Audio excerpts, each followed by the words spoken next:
Namaskaram and good evening all. Yesterday we have done theoretical discussion on residential status of an individual. There is one question in our syllabus which is little comprehensive in nature. Let's try to understand the question, and along with the question we will try to revise the provisions. So I'm reading the question for all of you.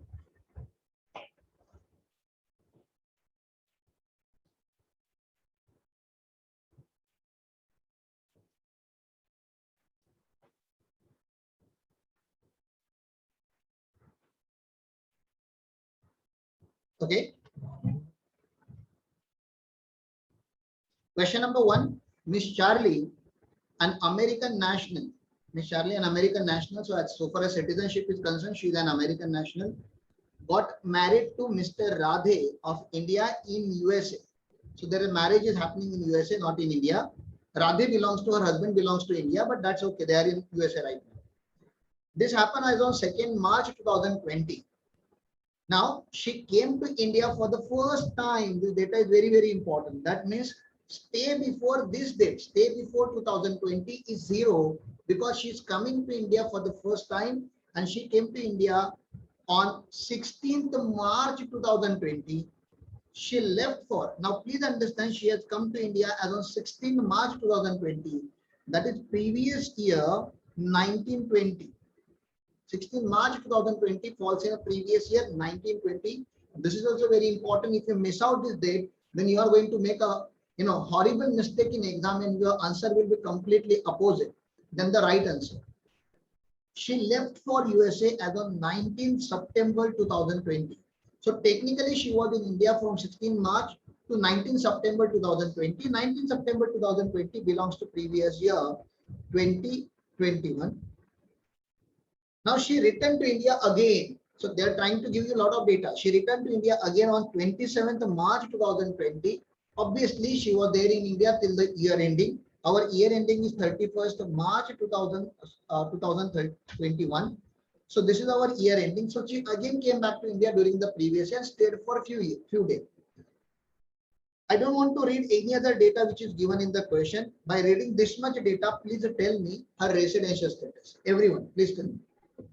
You have to compute number of days and you have to tell me how many days she has stayed in India during the previous year. Please count the number of days stayed in India. I'll also count with you. March, April, May, June, July, August, September.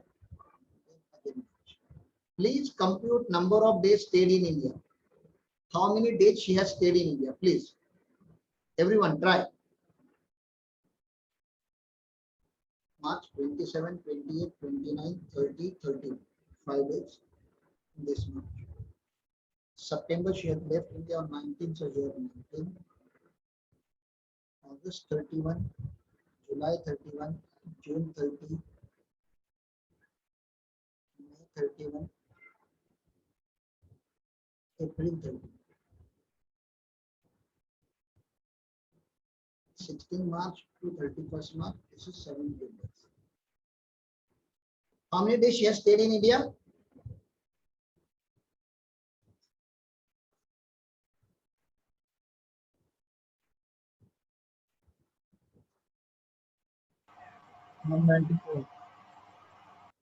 Okay.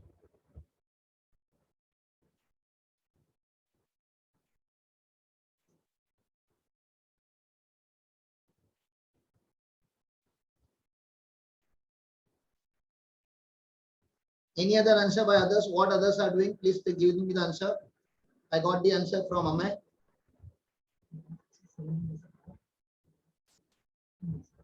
March.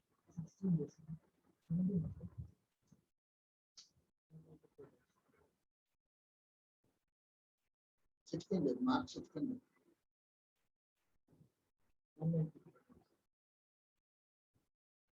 March 16. 16 March onwards, 16 to 31st, 16 days. Okay, Somnath is saying 177 and Deep is saying 194. 190, 194, that is 193. That doesn't make any difference, but yes, still the right answer is 16 days. 16 March to 31st March, we have to count, that is 16 days. Now, please check. If you include March, you become resident. And if you exclude this March, you become non-resident. That's what. No, April say March, na, Shri sir. Exactly. So that's what you have to check. Yesterday, while teaching you residential status, I taught you one thing very much clearly. Residential status has to be computed or has to be determined on year basis. You cannot do once and you cannot apply the same residential status for all the year. So this is the cutoff period. Please understand. The last year, I have written here also that she has come in India during the previous year 1920. So during the previous year 1910, she stayed in India for 16 days. And during the previous year 2021, she has stayed in India for how many days? Here, this total 30 plus 31 plus 30 plus 31 plus 31 plus 19 plus 5. How many days are this? 177. 177. Now, if somebody stays in India for 177 days, you please tell me, is she resident or non-resident? According to condition number 1, resident or non-resident?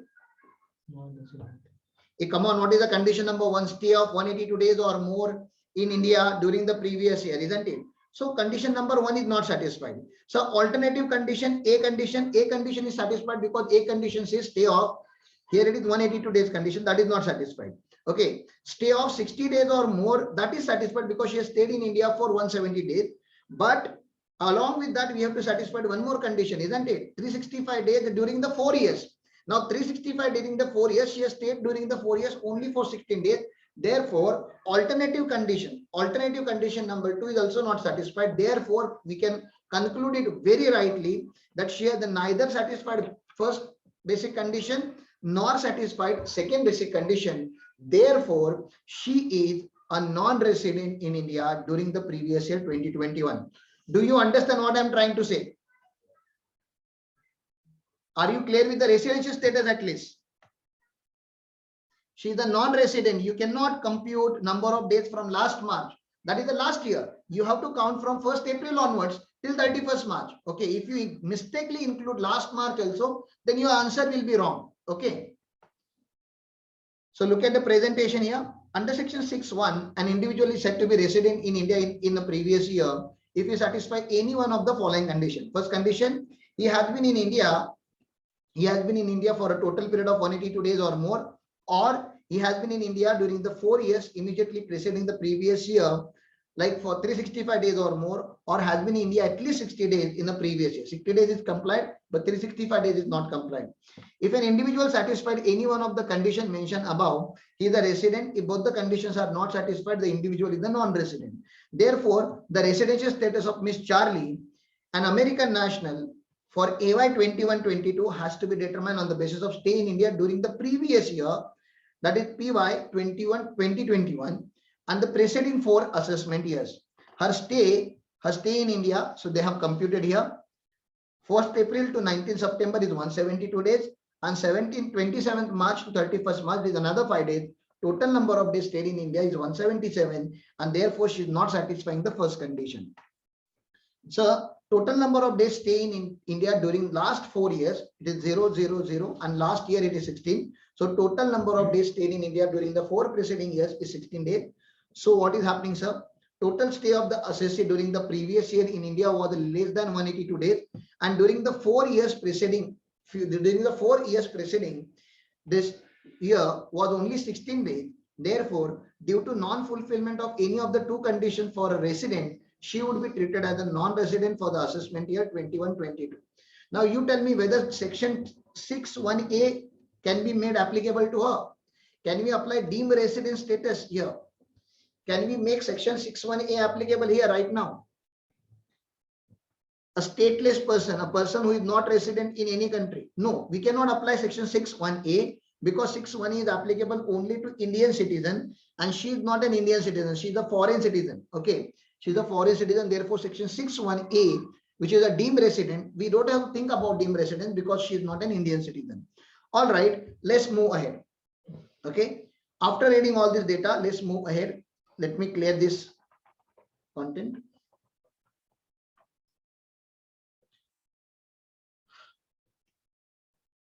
While in India, she had purchased a showroom in Mumbai on 22nd April 2020. So almost end of the April, which was a lease out to a company for the rent of 25,000 per month. Now this is income from house property question. I hope you know how to compute income from house property.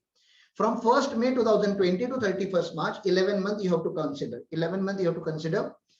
She had taken bank loan for the purpose of purchase of this showroom, on which bank had charged interest of rupees 97,500. You know that interest will be available as a deduction. This is a let out property, full interest is allowed as a deduction.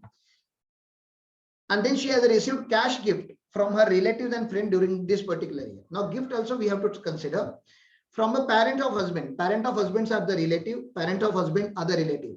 Father-in-law, mother-in-law are the relative, and gift from the relative is not taxable. So this is not taxable. From a married sister of a husband, married sister of a husband, that means sister-in-law, that is, she is also relative. If she is giving some gift, that is also not taxable in the income tax law. From two very close friend of her husband, friends are not relative, 1,51,000 and 21,000. The gift taxation says, section 56 subsection 2 clause 10 says, if you are receiving gift in excess of 50,000, please understand, if you are receiving gift in excess of 50,000, please understand my dear friends, if you are receiving gift in excess of 50,000 rupees, the full amount is taxable. This is how section 56 subsection 2 clause 10 says, therefore this full amount is taxable under the head IFOS. This is IFOS. So she is having two income. Now clause number A saying, determine her residential status. We have already determined. Compute the total income chargeable to tax along with the tax liability. So we will compute that. Okay. For the assessment here, let's compute. We will keep point B pending as of now. Let's jump and compute the total income. Okay. So 25,000 into 11 months. Why 11 months? Because the property was leased out from 1st May onwards. 1st April, she can't give this particular property on release because she became owner on 22nd April, end of the April. So logically, obviously, you have to take only 11 months here.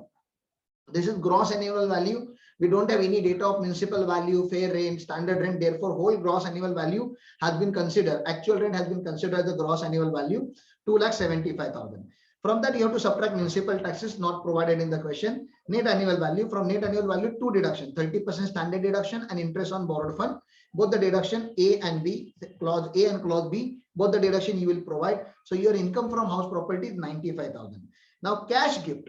Cash gift from relatives, parents not taxable, sister-in-law not taxable. Okay, and gift from two very close friends in aggregate it will be fully taxable under 56 subsection 2 clause 10. So the total income is 2,67,000. I want all of you to use your calculus and brain and please compute tax on this. She's a non-resident. Okay, individual. Please apply the basic slab and give me the tax amount. How much will be the final tax amount? Please tell me, everyone. Everyone, please reply. What will be her final tax amount?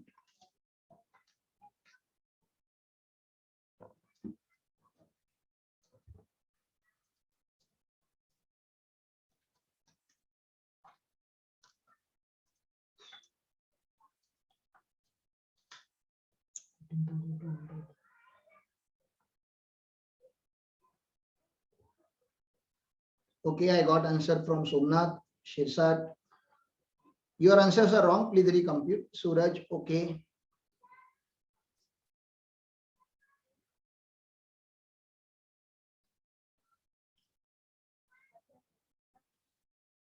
Vijay, you please rethink.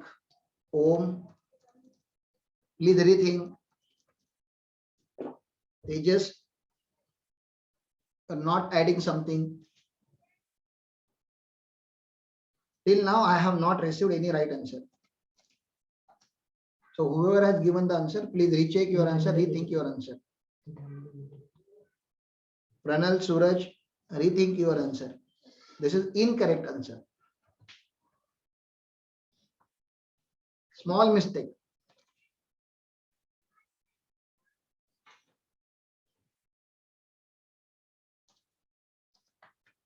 Okay, let's not waste time. For the people who are applying the rebate, they are shameless. People who are saying the nil amount of tax, they are shameless because Rebate is applicable. Rebate under section 87 is applicable only when you comply three conditions. What are those three conditions? Individual, resident, having total income less than 5 lakh rupees. Okay. Total income is less than 5 lakh, that is fine. Individual, that is also fine. But this is not a resident. No, this is not resident. A non-resident doesn't get benefit of the rebate. So don't think about the rebate. Now compute the tax. Now some of you are giving me 850 as an answer. So how do you get 850? So 2,50,000, 267 like 2,67,000 minus 2,50,000. That means only 17,000. 17,000 into 5%. 17,000 into 5%. If you do so, you will get 850 as a number. So, but 850 cannot be taxed. No, that is income tax. On income tax, we have to add 4% cess. So if you add 4% cess, it becomes 884. 884 is also a wrong answer. 884 is a wrong answer because you have to round it off in income tax. Hello, rounded off is not optional, it's mandatory. It's not your choice.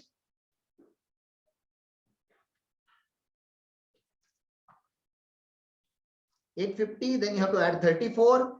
It becomes 884, but the right answer is 880. Do you understand this? Hello? This is very small computation, but it can take your whole marks. You know? Don't make silly mistakes. And that way, this level, final level, not acceptable. Revision is the key. Practice is the key. You have to practice the things. All right. So this is the first question on residential status and scope of total income. Other questions are based on PGBP and heads of income. I can't take other question. Let's complete the residential status chapter first of all. Some of the provisions of residential status chapters are still pending. Pranal is facing some issue, I guess, while joining.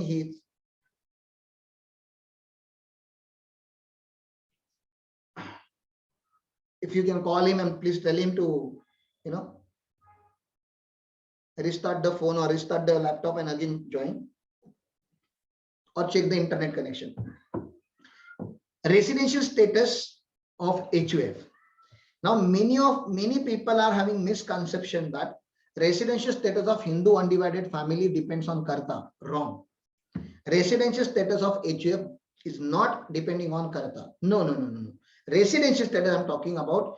HUF is a business entity, and whenever we talk about business entity, the residential status of any business entity depends on management and control. If a management and control is wholly means 100% or partly can be 1%, wholly or partly located in India, it becomes a resident. So if it is wholly means 100%. If the HUF is operating 100% from outside India, the total management, no decision was made in India, no board meeting was conducted in India, no substantial decision was made in India, everything was outside India. If it is wholly outside India, then it is non-resident.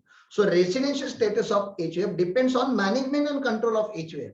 If management is wholly or partly in India, resident, wholly outside India, non-resident. Yes, once it becomes a resident, ordinary resident and non-ordinary resident, that depends on Karta. If Karta is OR, HUF becomes OR. If Karta NOR, HUF becomes NOR. If Karta is NR, HUF becomes NOR because it has already become R. Okay. If Karta is OR, you cannot say HUF is also NR. It's not like that.